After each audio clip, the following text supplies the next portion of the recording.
What's going on, everybody? Welcome to a new quarantine edition of Tavern Talk by Initial Reaction.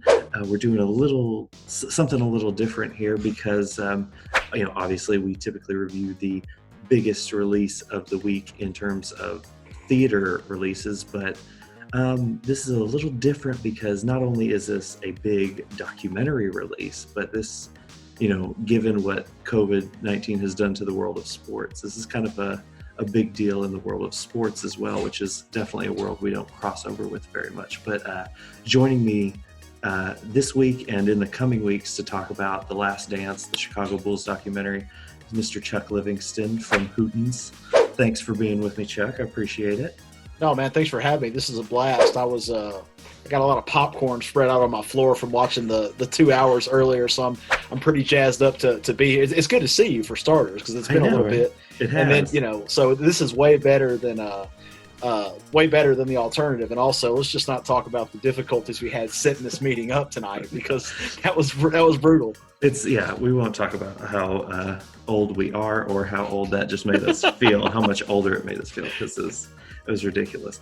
I'm excited to talk about this with you too, because you're still in this world every day, covering sports. The ins and outs, I feel like, of if I were to, ask a sports question outside of like my dad or my brothers, it would be like to you and be like, hey, give me this stat or fact or, whatever.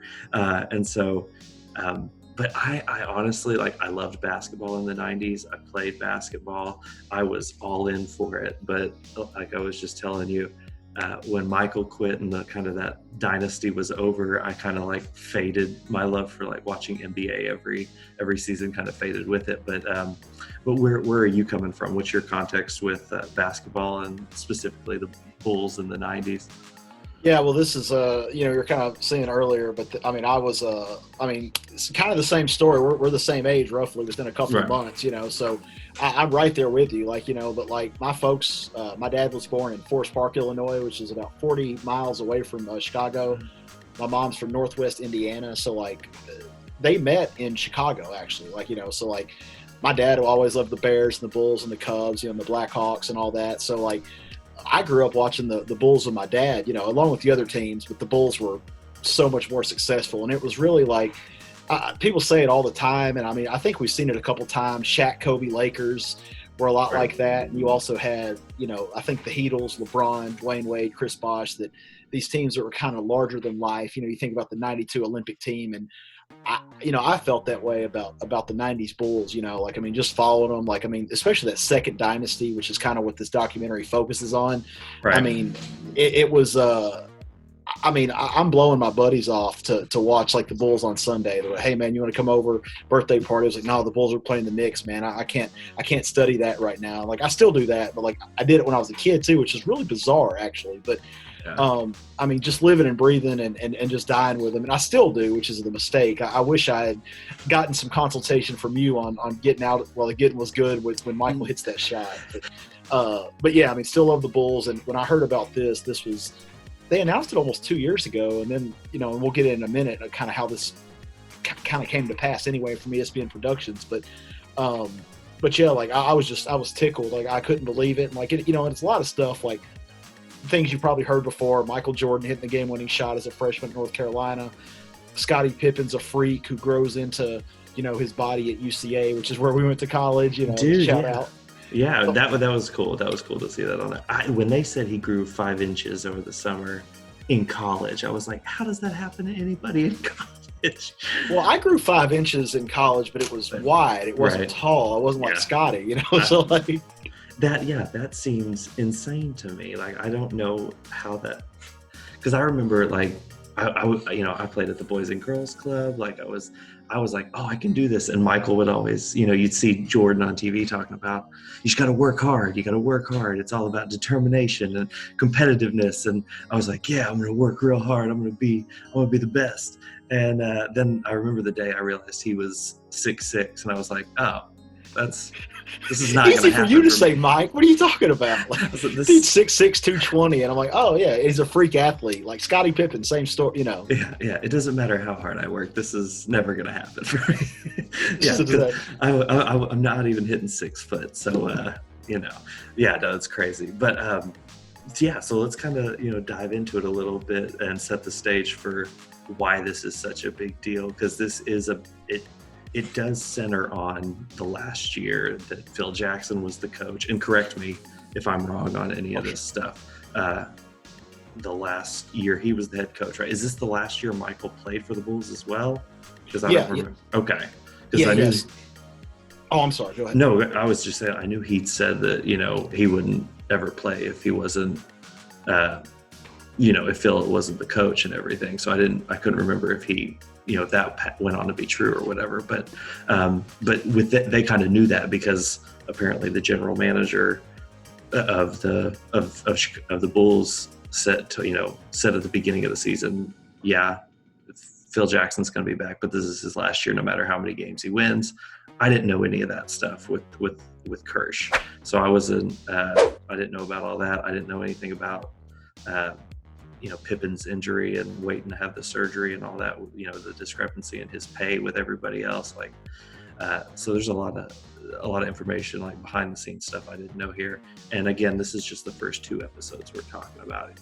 So but this is kind of big, like you were saying, because they knew this was the last year. So they had these documentary crews following them, and they captured all this stuff that we haven't seen in, 20 plus years now. So, and now it's all kind of coming to light in this big cohesive documentary. But just, I say this with the movies all the time. What's your kind of initial reaction? Just, we just finished watching the first 2 episodes, first 2 hours of it. What are you thinking so far?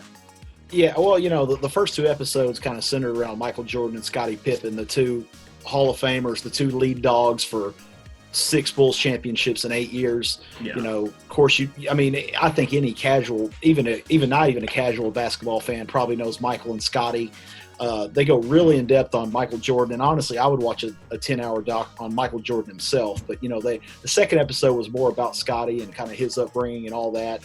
And I suspect they'll probably get into that a lot in future episodes, how they kind of grew. I got the sense right before we jumped on here that the next one's going to feature Dennis Rodman and the Bulls' nemesis, the Detroit Pistons, in the late 80s, early 90s. Yeah. And they were the Bulls' true nemesis, and I don't want to step on any of that because it was great. But stuff that stood out to me in this episode, just some of the cool old video they had, Michael Jordan in high school. My favorite part of the first 2 hours was ESPN's interviewing Michael Jordan in the locker room after he hits that big shot against Georgetown in the national championship game. And it's incredible how much different he's talking as an 18, 19-year-old kid. He's kind of like unsure of himself, and because he's always because you see just 5 minutes later when he announces for the NBA draft in 1984, he's real polished, he's real confident, he's booming. A lot happened in 2 years. He said he goes from Mike to Michael Jordan. I thought that was the coolest thing, just kind of seeing a young and just seeing how skinny Jordan was. I mean, you were just talking about how, Mike, it's easier for you to say 6'6", 220, but he wasn't always that. He was kind of a string bean, and so that was really cool. A lot of the stuff, the anecdote about MJ meet with Jerry Reinsdorf, the Bulls owner. He's still the Bulls owner to this day. But really? He's still, and he also owns the Chicago White Sox. It still owns them as well. The dude's he's a real estate guy, and he buys in when the market's really good and for sports franchises.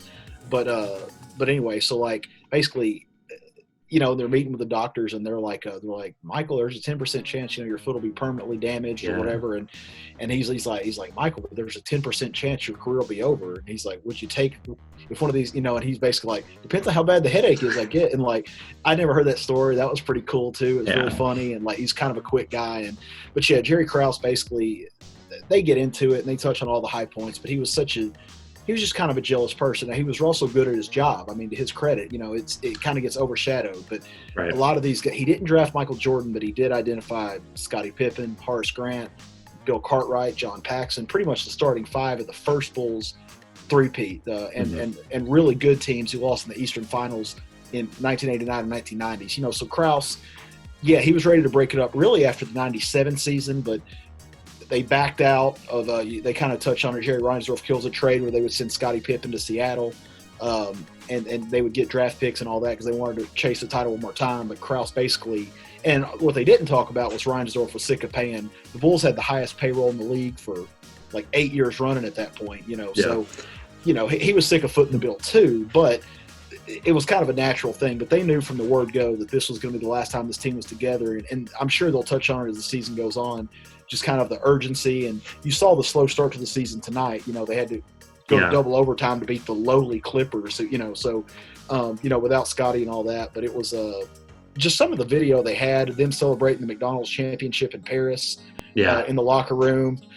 Scott Burrell's a reserve forward. He's celebrating. It was really incredible. That clip when they won that and dude's hugging Ron Harper. Yes, when he's hugging Harper, they're all celebrating, and he turns to Michael and asks if he can get a hug, and he's just like, "No, man, it's your first time. That don't count. That don't count. It don't count for you. What are you talking about? Just because you got to win on somebody else's back." Yeah. I was just like, dang. And Michael even came out a few days ago and was like, I'm kind of scared for people to watch this because they're going to think I'm an asshole. And I think a lot of people already think. I think he definitely is, but you think? But still. Do you think there's any way around that? In like, if you're going to be that competitive and get to that level, is there a way that? Most people aren't going to not perceive you that way, or is that just like a failing of like you can be your best, but still be at the top of your game? That's kind of off topic, but I think LeBron James has probably done a decent job of kind of being a dominant athlete and also being a good. I think LeBron's a great. But you think about Kobe Bryant. He was a killer, and he was like this with teammates, and he was really hard on guys notoriously. Michael obviously the same way. Magic Johnson, Larry Bird were pretty good dudes, and also I would say it just depends. I think that LeBron and Michael or Magic and Larry were probably good dudes who were still excellent ball players. But then you got Jordan, you got Kobe, you got these other guys too who are just like that. And I think it's part of it's. I think it does help to kind of have that extra, but again, you can't argue with the results that Jordan had, and everybody says he was a lot easier on guys after he came back from playing baseball. Yeah, he was really tough the first dynasty. He so many expectations and all this, and he was tough to be around. But and you don't really see it tonight in '98 because it doesn't really come across that way. But by all accounts, he was a more supportive guy, but definitely doesn't really jive with the footage we saw tonight. Were you kind of surprised that this is based around all this footage they have of that 97-98 season, but they're really like starting from the word go with a lot of the backstory and stuff, and like going through his entire career? Do you think they'll continue to do that to kind of like, because they're structuring it in a way where it's like going back and forth to show, how it got from this to that, how he became this person where they have, where he's at in 97, 98, and how he reached that point, not just in his career, but being the Michael Jordan that he became. I was kind of surprised that they're going through like the full history of not just Michael, but the Bulls and Pippen, and we'll probably do that with other players on the team as well. I read last week, a lot of the places got early, and you sent me a review as well. Yeah. They've kind of structured it in such a way. I think you'll see a Dennis Rodman episode next week, and then probably a Phil Jackson episode. Oh, cool. And then I think based on, it might be 5 and 5 because it's the 10 episode deal. But I think then after that, they'll pivot to kind of the 97-98 season more so. But I think they really want you to get an idea of the major players. And the guys, you may see some Tony Kukoc, and Kukoc has a long history with the Bulls before he joins the team. But I think that's what you're going to see for a couple episodes, because I think you do want to know how you got to this point. How did Michael Jordan become the biggest star in basketball? Why is Scottie Pippen so angry? at management, just made him a multi-millionaire. And I think you got a taste of some of that tonight. Dennis Rodman's going to be fascinating. Like I said, he was on those Pistons teams that just stood in the Bulls' way. He was a key player. He was the one guy who, him and Joe Dumars were kind of checking Jordan and doing about as good a job as anybody you could have. So, I think the context matters in some of these places. And absolutely, for sure. And even Phil Jackson, Jerry Reinsdorf says that Jerry Krause gave him his big break, but they weren't even speaking at the end of it, and that's true. That is factual. Phil's coaching in the CBA, the Continental Basketball Association. He was friends with Jerry Krause, and then they just Krause really gets jealous of Phil getting all the credit and all this and all these things. So basically, the Phil Jackson's episode is going to be, he was a good player with the New York Knicks teams who won NBA titles in '70s. So it's all going to be really interesting. But I think just based on what I've read, I think the first 5 will be around like the team and the coach. And then I think it'll kind of look at the season. And it was kind of a roller coaster of a season, and especially a playoff run, particularly the Eastern Finals against the Indiana Pacers and the Finals against the Utah Jazz.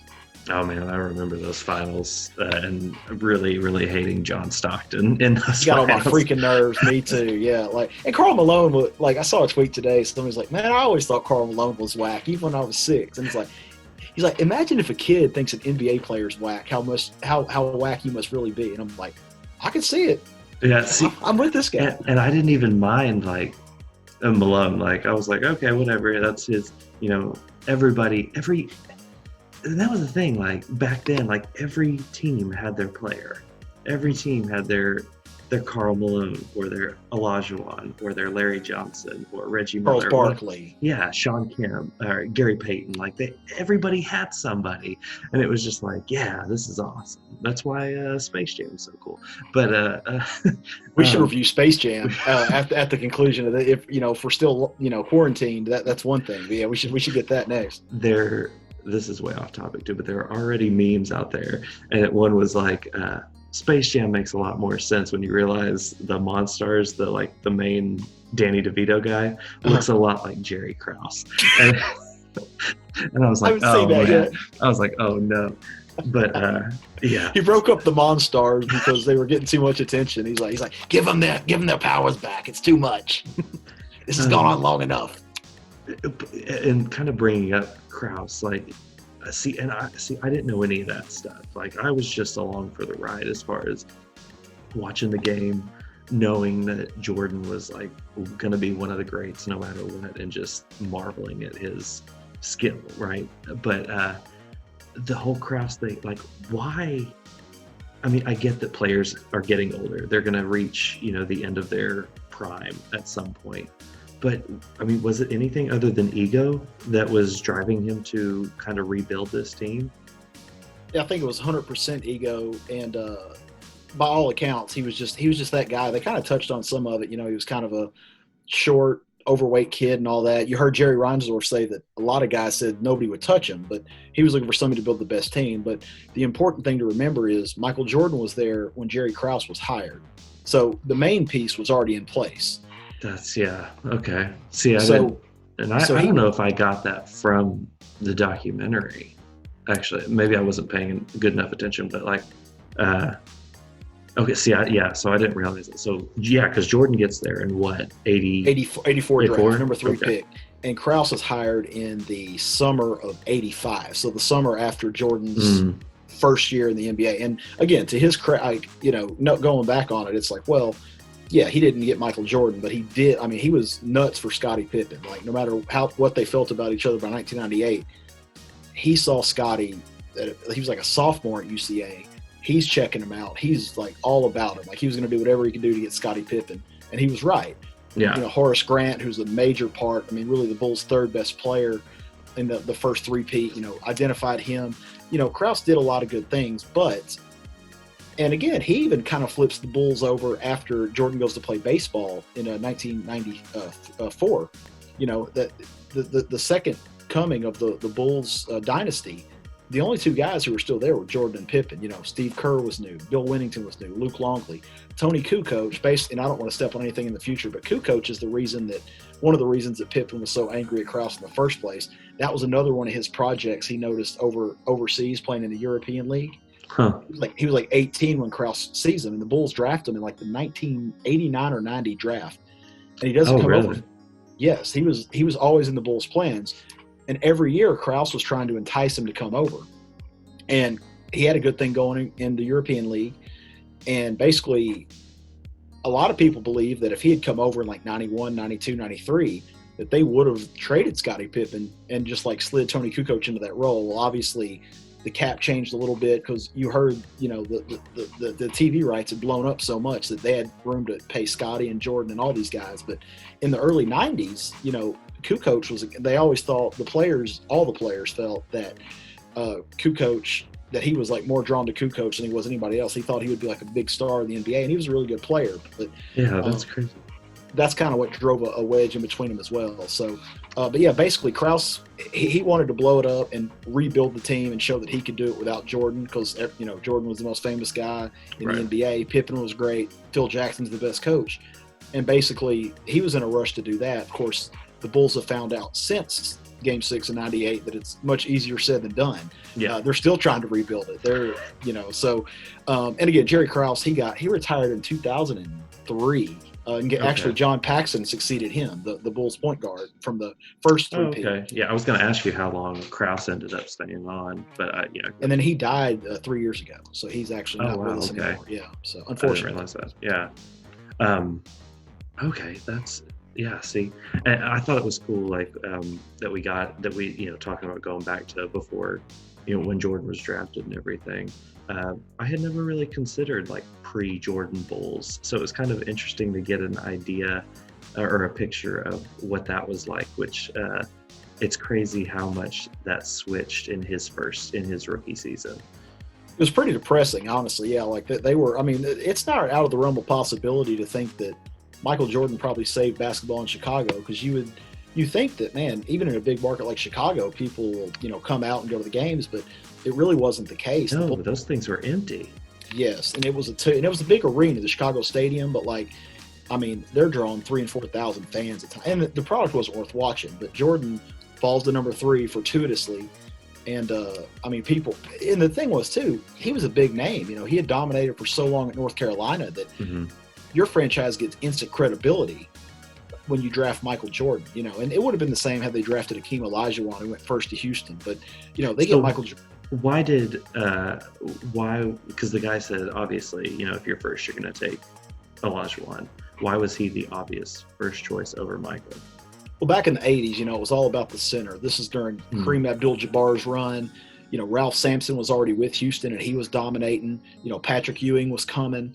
You know, Artis Gilmore, you know, you think about Bill Walton in the 70s. The general thinking around the NBA in those days was you built around a 7-footer, a big guy, you know. Yeah, that's what all the Celtics were saying. Yeah, I remember. Yeah, okay. And even, you know, Rod Thorne, the Bulls GM at the time, they interviewed him. He said, hey, if we'd had number 1, we would have drafted Hakeem. Because Hakeem was incredibly skilled, you know, and he's a crazy story too. You know, he doesn't play basketball until he's 16. He's playing soccer in Nigeria. But yeah, that's why he has such a late career peak. But Hakeem would be an interesting 30 for 30 as well. I was going to say, does he have a 30 for 30? Because I need to get more. Because you remember Hakeem dominating. Oh yeah. Him and who's the other guy on the Clyde Drexler, Charles Barkley. Oakley went to the Knicks. Yeah, I can't remember, but yeah, it must have been Drexler. Yeah, no, that's what I'm saying. Like, everybody had their, and that was cool seeing Ewing on Georgetown, and I didn't realize they played each other in college like that and everything. So, well, and James Worthy was on North Carolina. Sam Perkins, a lot of future pros. That North Carolina team had 5 guys who went on to play in the NBA. And really? Worthy's a Hall of Famer. He was the 1988 Finals MVP. Sam Perkins played on like 3 or 4 Finals teams, you know. So that team was incredibly stacked. But yeah, like that was just. And here's the thing, and you really saw how big the focus on big men was in the draft, because Hakeem. It's hard to make too many gripes about that. Hakeem's a league MVP. They win 2 titles, but Sam Bowie goes second to Portland. Now that's the one that you really look back on and say, what if, you know, like what, you know, but they, and actually they showed Bobby Knight tonight, but this is a famous quote from one of the Bulls books I've read over the years. But so Bobby Knight has Jordan in the Olympics in 1984. That was interesting too. Yeah. How they said that. if the draft had happened after the Olympics, it would have been a different story. Because he blows up, and he basically, Bobby Knight had seen Jordan in like the trials and the practices and all that, and he calls the Portland GM, and I forget his name, but it was a friend of his, and he's like, "Hey man, this kid Jordan from Carolina, he's unbelievable. This is the guy you need." He's like, "No, man, we got to have a center. We already got it's Clyde Drexler again, who's coming back in time, like Back to the Future style." But he's like, "We already got a 2 guard. We need a big man. Like we're taking the Bowie from Kentucky." He's like, "We need a center." And Bobby Knight, and you can Google this because it's all true, but he's like, Bobby Knight's like, "Then draft Jordan and play him at center then." Like he's just like, just take the kid. Just take the kid. Yeah. That's crazy. That's great. It's pretty funny. God, it's just crazy how much everybody, even at the time, seemed to be aware of like what they were in the presence of, and like that they were in something that was like going to be kind of historical in terms of sports, you know? So I thought that was kind of cool, because it's really hard to be aware of that stuff when you're in the middle of it, but it just seems like everybody, you know, and maybe I'm just making that up because we know now and the interviews are, you know, present day and everything, but it just felt like even in the old footage, though, it feels like people like in the moment knew this was special in some way. But I don't know, was there anything specific like you tapped into that you wanted to bring up about the first 2 episodes that kind of stood out to you, you know, being someone who's probably a lot more familiar with what they're going to touch on in this story, the background stuff, the behind the scenes stuff? Was there anything that kind of struck you as like, oh, neat? There were, there were a couple things. You know, I really liked the I thought they were going to show. There was actually a screaming match that was documented, and they talk about it a little bit on the bus leaving Seattle's arena. Oh. And I actually thought for a minute that they actually had video on the bus. I thought that would have been incredible. And we were talking. You know, we obviously went to UCA, and you know, like it was just cool to see like the Ferris Center, like, you know, back in the 80s, and like Scotty, like that, because Pippen looked so, like Jordan looked different, but Pippen looked a lot different, man. He was tall and thin. He had that haircut in the you know, the whole time he was with the Bulls, and that was just like, that was Pippen. Like he's always been very definitive in his look in my head. To see him, like pictures of him at UCA was kind of trippy. I liked, I guess the coolest part too was the scenes of Michael Jordan leaving. I guess it was when they played the Clippers, that double overtime game, and you just see the throng of people around him, you know, like kids and media types, and somebody asked him for his armband. That made not the Clippers. That was weird. It's a sweaty armband. Yeah. He just takes it. He's like, "Here, man, just get out of my face for a minute." Like the dude in Paris at the McDonald's championship, he asked him for an autograph, and he stares him down, and the other guy's like, no. Yeah, he's like, "Somebody get this dude out of here!" Like that was cool. But I just thought that the thing that this, I think, documentary is going to capture, and I think it already has in a lot of ways, it's just more than just the team. It's just the phenomenon of like, again, this was like the Rolling Stones, the Beatles, right, One Direction, whatever your flavor is, like, you know, whoever, you know, Price Crew, like, I mean,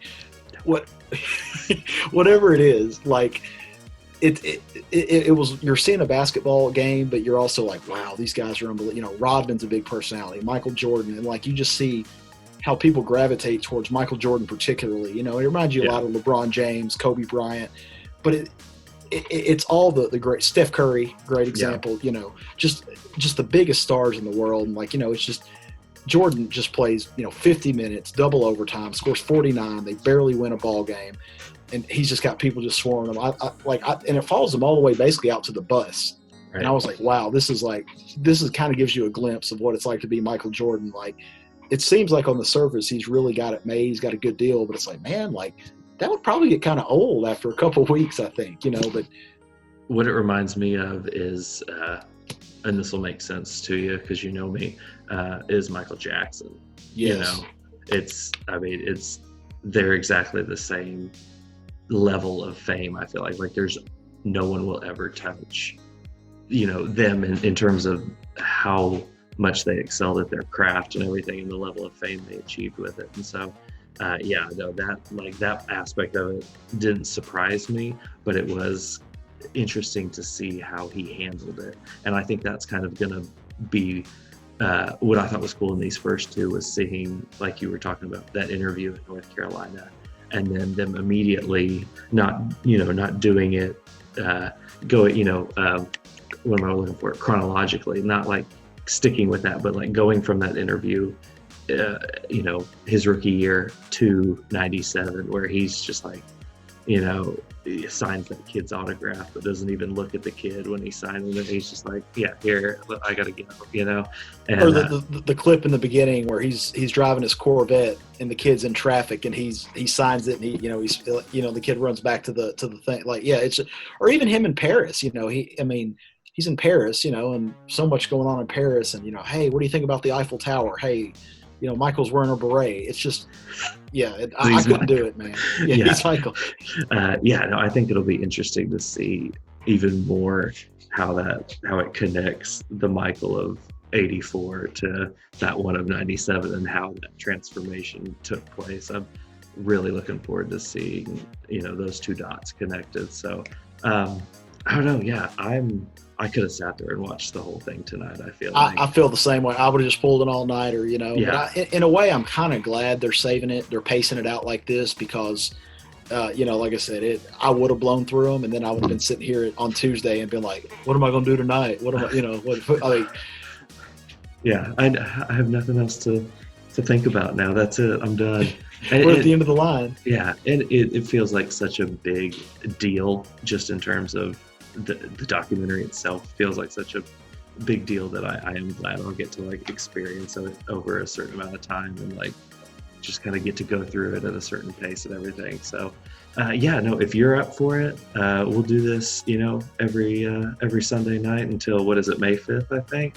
Oh man, it's like May 15th. Yeah. Oh, is it? Okay. It's 5 weeks of, so whatever that is. Yeah. Yeah. Oh yeah, that'd definitely be more than May 5th is like 2 weeks from now. It's a 10-hour. It's a Making a Murderer, Chicago Bull style. So. Oh geez. And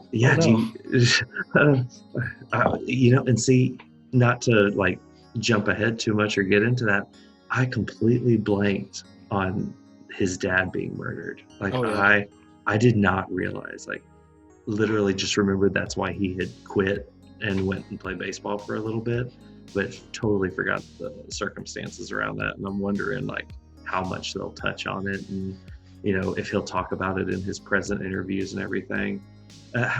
Before we hop off here, how are you feeling about Jordan in his present interviews? What kind of vibe you get from him there?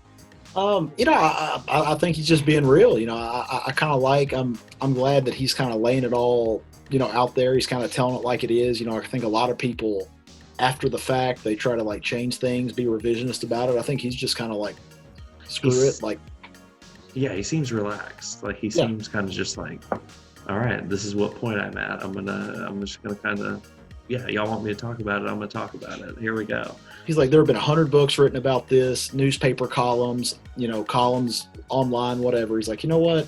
Y'all have heard all these stories. Like, I'm going to own it. Let's talk about it. Yeah, I said, give me the dang pills. Like, let's figure this out. Like, wait, what? I don't care. It's over. Like, you said what? Like, what? Seriously. Like, what about the pills? And if you notice, he's got a glass of scotch or brandy on his at the ready the entire time in his house. So like I want to see him get like really, really toasted, really loose one of these times. Just see the glass the drink get progressively lower as we go further into Eventually the whole bottle makes its way to the little table where he's just like, you know what?